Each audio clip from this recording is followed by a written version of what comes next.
Hello friends, I welcome you all on A1 study area. My self Aftab Rana. आज हम लोग फिर से जैव पोषण के प्रश्नों पर डिस्कस करेंगे। कल हम लोग 46 क्वेश्चन तक डिस्कस कर चुके थे। आज हम लोग 47वें क्वेश्चन से डिस्कस करेंगे। आज का पहला प्रश्न रहेगा, प्रकाश संश्लेषी अंग है या निम्न में से कौन प्रकाश संश्लेषी अंग है?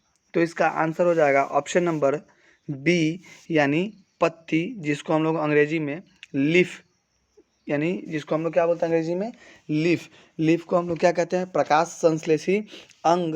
और इसी में एक आपका पूछता है अंगक कि निम्न में से कौन प्रकाश संश्लेषी अंगक है। तो जब अंगक पूछे तो आपका आंसर हो जाएगा क्लोरोप्लास्ट, या जिसको हिंदी में हम लोग क्या कहते हैं? हरित लवक। नेक्स्ट प्रश्न होगा, वायुमंडल में कार्बन डाइऑक्साइड गैस की उपस्थिति है। तो वायुमंडल में कार्बन डाइऑक्साइड गैस की उपस्थिति 0.03%, अर्थात ऑप्शन नंबर सी सही है। नाइट्रोजन 78 पॉइंट समथिंग परसेंट, 0.03%, जिसको लगभग 78% माना जाता है। और ऑक्सीजन 20.99%, यानी लगभग उसको 21% माना जाता है। नेक्स्ट प्रश्न है,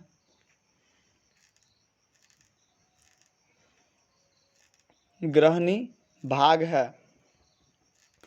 तो ग्रहणी जो है वह आपका किसका? छोटी आंत का भाग है। छोटी आंत के 3 भाग होते हैं। ग्रहणी, जिसको अंग्रेजी में हम लोग ड्यूओडिनम बोलते हैं, ड्यूओडिनम। सेकेंड वन इज जेजुनम, और थर्ड वन इज इलियम। यानी पहला ग्रहणी, दूसरा जेजुनम और तीसरा कौन सा? इलियम। तो आपका ऑप्शन नंबर सी सही हो गया। नेक्स्ट प्रश्न है,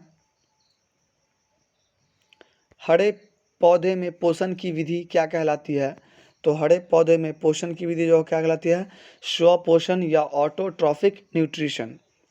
नेक्स्ट प्रश्न है, अमीबा है, मतलब अमीबा में किस प्रकार का पोषण पाया जाता है? तो अमीबा में प्राणी संभोजी पाया जाता है, जिसको हम लोग प्राणी संपोषण या होलोजोइक न्यूट्रिशन कहते हैं। नेक्स्ट प्रश्न है, लार में कौन सा एंजाइम पाया जाता है? तो लार में जो होता है वह टाइलिन एंजाइम, या उसी को हम लोग बोलते हैं एमाइलेज। उसी को हम लोग क्या बोलते हैं? एमाइलेज, या कहीं कहीं पे अल्फा एमाइलेज लिखा हुआ रहता है। तो लार में टाइलिन या एमाइलेज एंजाइम पाया जाता है। नेक्स्ट प्रश्न है, वसा का पाचन किसके द्वारा होता है? तो हम लोग देखते हैं कि वसा का पाचन किसके द्वारा होता है। क्वेश्चन पहले देख लेंगे और यहाँ पे ऑप्शन लिख देते हैं। वसा का पाचन, ऑप्शन लाइपेज। तो देखेंगे कि वसा का पाचन जो होता है वह किसके द्वारा होता है? लाइपेज के द्वारा होता है। और प्रोटीन का पाचन किसके द्वारा होता है? पेप्सिन के द्वारा।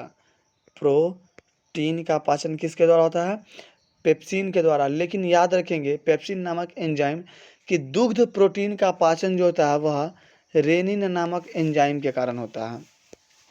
नेक्स्ट प्रश्न है, मनुष्य में पाचन क्रिया कहाँ से आरंभ होती है? तो मनुष्य में पाचन की क्रिया मुख गुहा से आरंभ होती है और ख़त्म जो है वह कहाँ होती है? छोटी आंत में, यानी स्मॉल इंटेस्टाइन में समाप्त होती है और स्टार्ट मुख गुहा से होती है।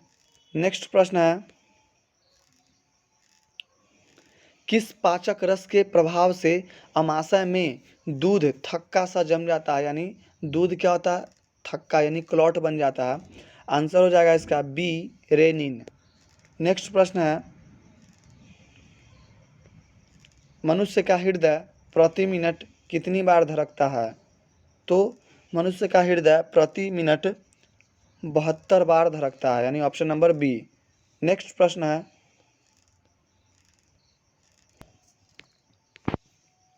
मनुष्य में रुधिर क्षमता है। तो ये क्वेश्चन हो गया। इसमें देखेंगे मनुष्य में रुधिर कहाँ क्षमता है। तो देखेंगे हम लोग, यह जो है ऑप्शन, इसका आंसर हो जाएगा बोमैन संपुट। ये किडनी का जो आप स्ट्रक्चर जो मतलब ड्रॉ करते हैं, यानी जब उसका फिगर बनाते हैं, तो ये एक कप शेप जो संरचना होता है, एक होता है अपवाही धमनी और दूसरा होता है अभिवाही। तो ये जो कप शेप स्ट्रक्चर जो है उसी को हम लोग बोमैन संपुट बोलते हैं। नेक्स्ट प्रश्न है, प्रत्येक गुर्दे में कितने नेफ्रॉन होते हैं? गुर्दा को ही हम लोग इंग्लिश में किडनी बोलते हैं। तो प्रत्येक किडनी में लगभग 10 लाख नेफ्रॉन होते हैं। इसका आंसर गलत है, ऑप्शन नंबर बी। इसका आंसर जो होगा वह आपका ऑप्शन नंबर ए होगा। नेक्स्ट प्रश्न है, पादप अपशिष्ट संचित रहते हैं। संचित अर्थात क्या होता है? जमा रहना। तो पादप अपशिष्ट जो होता है वह पत्तियों में भी जमा रहता है, बार्क यानी छाल में भी, कोशिकीय रिक्तिकाओं में भी, यानी इसका आंसर ऑप्शन नंबर डी, इनमें से सभी। नेक्स्ट प्रश्न है, मनुष्य में कौन उत्सर्जी अंग नहीं है? तो देखेंगे फेफड़ा भी क्या है? उत्सर्जी अंग है, क्योंकि इससे क्या निकलता है? CO2 बॉडी के बाहर निकलता है। लीवर भी है, किडनी भी है, लेकिन अग्नाशय जो है वह क्या है? आपका नहीं है। तो इसका आंसर जो हो जाएगा आपका ऑप्शन नंबर सी। नेक्स्ट प्रश्न है, हृदय मुख्य अंग है, यानी हृदय निम्न में से किसका मुख्य अंग है? तो हृदय किसका मुख्य अंग है? ट्रांसपोर्टेशन का, यानी परिवहन का, जो रक्त को पूरे शरीर में क्या कराता है? परिसंचरण कराता है, अर्थात सर्कुलेट कराता है। तो heart is a circulatory medium, heart is a circulatory organ, तो परिवहन तंत्र है। नेक्स्ट प्रश्न है, पादप में जाइलम का कार्य है, तो जल का वहन के लिए, कल हम लोग पढ़े थे। फ्लोएम का काम था भोजन के वहन के लिए। नेक्स्ट प्रश्न है, पौधों के वायवीय भागों से जल का रंध्र, जिसको हम लोग क्या बोलते हैं? स्टोमेटा। तो जल का रंध्रों के रूप द्वारा वाष्प के रूप में निष्कासन की प्रक्रिया को वाष्पो उत्सर्जन कहते हैं। और ये पेड़ पौधे की पत्तियों में स्थित छोटे छोटे छिद्र को रंध्र या स्टोमाटा कहते हैं। नेक्स्ट प्रश्न है, वाष्पो उत्सर्जन एक है, तो वाष्प का उत्सर्जन पेड़ पौधे की एक कैसी प्रक्रिया है? शारीरिक प्रक्रिया है, ऑप्शन नंबर ए। नेक्स्ट प्रश्न है, पौधों में निर्मित भोजन का एक अंग से दूसरे में जाने की क्रिया क्या कहलाती है? तो वह क्या कहलाएगा आपका? एक अंग से दूसरे अंग में, तो आपका परिवहन कहलाता है, यानी ऑप्शन नंबर सी। नेक्स्ट है क्वेश्चन, मानव शरीर का सामान्य रक्तचाप, जिसको हम लोग normal blood pressure of human body, then we said 120/80 mmHg, means 120/80 mmHg मानव शरीर का सामान्य रक्तचाप यानी ब्लड प्रेशर होता है। नेक्स्ट प्रश्न है, वृक्क के संरचनात्मक एवं क्रियात्मक इकाई को क्या कहते हैं? तो वृक्क जिसको हम लोग क्या बोलते हैं? किडनी, या इसी को क्या बोलते हैं? गुर्दा। तो गुर्दा के संरचनात्मक एवं क्रियात्मक इकाई को नेफ्रॉन कहते हैं। इंग्लिश में इसको structure and functional unit of kidney is called nephron, but structural and functional unit of nervous system that is called neuron. तो दोनों क्वेश्चन आते हैं, ये ध्यान रखिएगा कि तंत्रिका तंत्र की इकाई को न्यूरॉन, जबकि किडनी, वृक्क या गुर्दा की इकाई को नेफ्रॉन कहते हैं। नेक्स्ट प्रश्न होगा, बोमैन संपुट एवं ग्लोमेरुल्स को सम्मिलित रूप से क्या कहा जाता है? तो इसको हम लोग मैल्पिगियन कोश कहते हैं, ऑप्शन नंबर डी। नेक्स्ट प्रश्न है,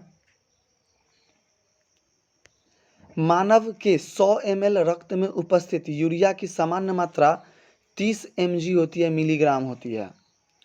नेक्स्ट प्रश्न है, मनुष्य के प्रत्येक किडनी में वृक्क नलिका को हम लोग क्या कहते हैं? नेफ्रॉन। वृक्क नलिका को क्या कहते हैं? नेफ्रॉन। तो नेफ्रॉन की संख्या होती है, तो अभी आपको बताएं कि 10 लाख होती है और 1 मिलियन अर्थात 10 लाख। तो आपका ऑप्शन नंबर सी हो गया। नेक्स्ट प्रश्न होगा, पौधों में उत्सर्जी पदार्थ है। तो पहले चारों ऑप्शन देख लेते हैं इसका। एक है इनमें से सभी, तो यहाँ पे हम ऑप्शन ड्रॉ कर देते हैं, इनमें से सभी यानी ऑल ऑफ दी अबव। तो पौधों में उत्सर्जी पदार्थ है, तो पौधों में उत्सर्जी पदार्थ जो है वह आपका गोंद भी है, टैनिन भी है और रेजिन भी है। तो इसका आंसर हो जाएगा इनमें से सभी। नेक्स्ट प्रश्न होगा, निम्नलिखित में जठर ग्रंथि की कौन सी कोशिका हाइड्रोक्लोरिक अम्ल का स्राव करती है। तो आप जानते हैं कि अमाशय में 3 प्रकार की ग्रंथि पाई जाती है, जिसको हम लोग अमाशय ग्रंथि या जठर ग्रंथि कहते हैं। तो जठर ग्रंथि 3 प्रकार की होती है, कौन कौन से? एक भित्तीय कोशिका, दूसरा कौन सा? जाइमोजिन, और तीसरा म्यूकस, और चौथा है इनमें से कोई नहीं। मतलब तो हम लोग पहले देखेंगे कि 3 प्रकार की पाई जाती है। इसी भित्तीय कोशिका को हम लोग अम्लजन कोशिका कहते हैं। अम्लजन, तो आप जानते हैं हाइड्रोक्लोरिक क्या है? अम्ल है। और इसमें यहाँ पे आपको कन्फ्यूज़न करने के लिए भित्तीय दे दिया है, तो यहाँ पे देखिएगा आपको ऑप्शन में अम्लजन या भित्तीय रहे, तो इसका आंसर जो हो जाएगा वो आपका ऑप्शन नंबर ए, यानी भित्तीय कोशिका या अम्लजन कोशिका। और जठर ग्रंथि से स्रावित सम्मिलित रस को जठर रस कहते हैं, और प्रत्येक दिन लगभग 3 लीटर जठर रस का स्राव होता है। नेक्स्ट प्रश्न होगा, छोटी आंत में भोजन के पाचन में निम्नलिखित किस रस की भूमिका होती है। तो छोटी आंत जो होती है वह आपका जानते हैं कि कौन कौन से, आप छोटी आंत स्पेशली पूछा है, तो इसका आंसर हो जाएगा ऑप्शन नंबर डी, यानी इनमें से सभी। क्योंकि लीवर से क्या निकलता है? Bile juice, पित्तरस। पैनक्रियाज से क्या निकलता है? पैनक्रिएटिक जूस यानी अग्नाशयी रस। और थर्ड में कौन सा है? आंत्र रस, जिसको हम लोग क्या बोलते हैं? Succus entericus. तो इसका आंसर हो जाएगा ऑप्शन नंबर डी। नेक्स्ट प्रश्न है, वह विधि जिसमें जीव पोषक तत्वों को ग्रहण कर उनका उपयोग अपने वृद्धि एवं जनन के लिए करते हैं, क्या कहलाता है। तो आपका ऑप्शन देख लेते हैं पहले कि क्या है। तो आपका क्या होगा, मतलब ऑप्शन देख लिए पहले, ऑप्शन यहाँ पे एक ड्रॉ कर देते हैं हम लोग। तो देख लिए हम क्या एक है नीचे में, स्वपोषण। स्वपोषण, तो वह विधि जिसमें जीव पोषक तत्व को क्या करता है? ग्रहण कर उनका उपयोग कर अपने शरीर की वृद्धि एवं जनन के लिए करते हैं, वह क्या कहलाता है? आपका पोषण यानी न्यूट्रिशन, ऑप्शन नंबर सी।